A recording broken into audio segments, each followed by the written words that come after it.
Jai Hind. The next topic, what we are going to study is fundamental units and derived units. It should be units. It should be quantities. Fundamental quantities. Okay. So, what do you mean by fundamental quantities? Those physical quantities which are the base of mechanics. Those physical quantities which are the base of mechanics. That physical quantities will be termed as fundamental quantities. Now the thing is, what is mechanics? Because I have underlined this. So there is a question, what is mechanics? That branch of physics which deals with the state of the body. That branch of physics which deals with the study of state of the body.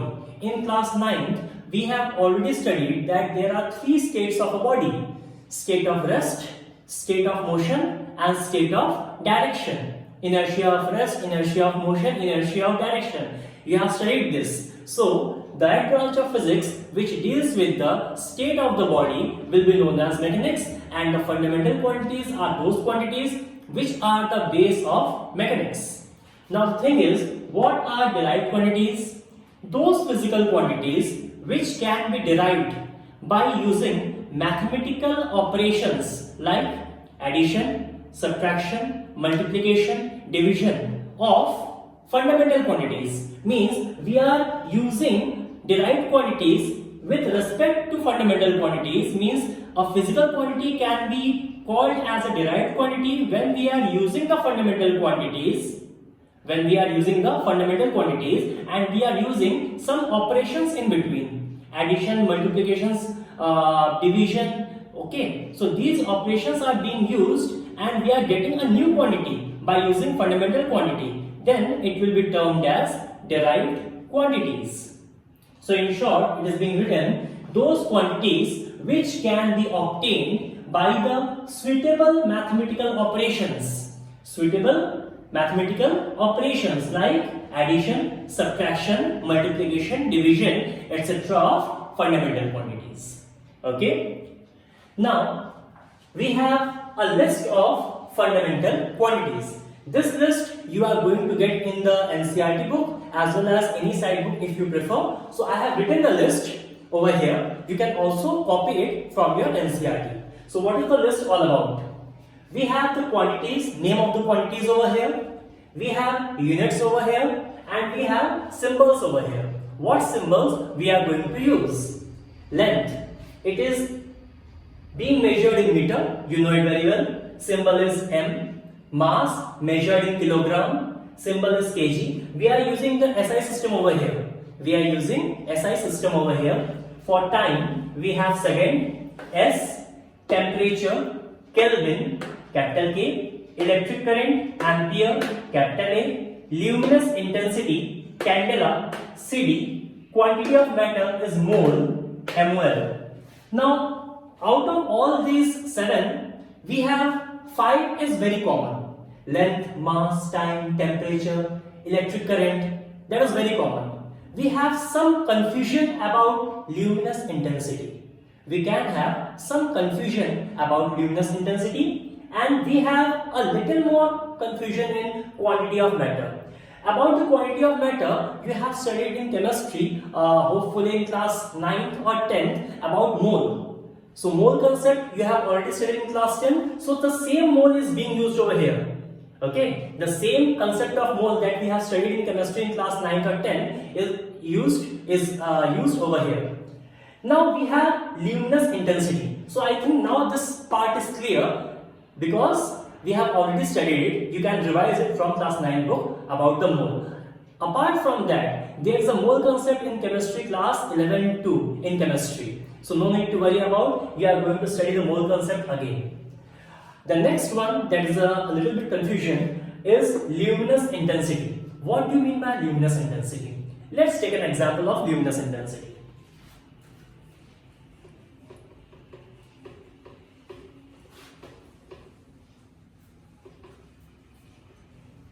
Suppose we are having a torch. Everyone, we do have a torch at our home. So let this be the torch. Okay, this is the torch. The light of the torch will fall like this.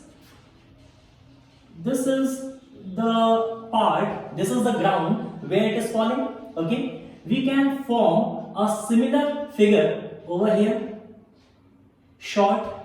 We can have a similar figure over here, short. So now we can justify the luminous intensity as such that the wavelength emitted per unit area, the wavelength weighted power emitted per unit area or per unit solid angle, that means this part is known as solid angle. This is the solid angle which is being denoted by this symbol. This part is known as, this shape is known as solid angle, which is denoted by this symbol, and this symbol is known as omega. Now you have seen this figure in three-dimensional symmetry as a cornetto. You have taken cornetto, you have eaten cornetto. So in cornetto you can see this one, okay? Or you can also see this one in a popcorn box. When you used to move to a cinema hall, you used to buy a popcorn box. Okay, so popcorn box, how does it look like? Popcorn box. Let's make a figure, popcorn box. This is the figure of a popcorn box, you can say.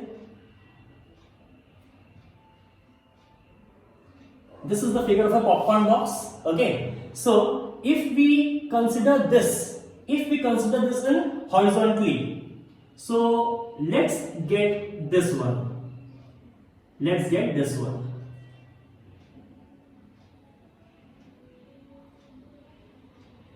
So this is the popcorn box, this is the cornetto, you can see, and this part is the, you can say, omega, and this is the area where it is falling. Therefore, you can say that luminous intensity I is equals to phi upon solid angle. Luminous intensity I is equals to phi upon solid angle. What is phi over here? Phi means light flux. This is not a new word to you. Why this is not a new word to you? Because you have studied about flux in class 10, electromagnetic induction, magnetic flux.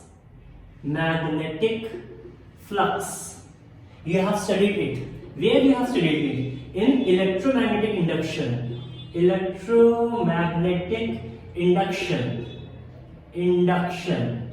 So what is the meaning of flux?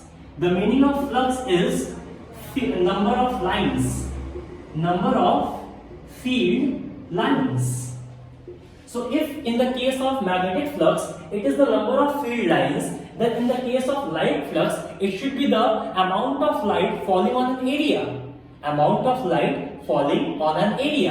Hence we got the value of intensity as phi upon omega, and this omega is your solid angle.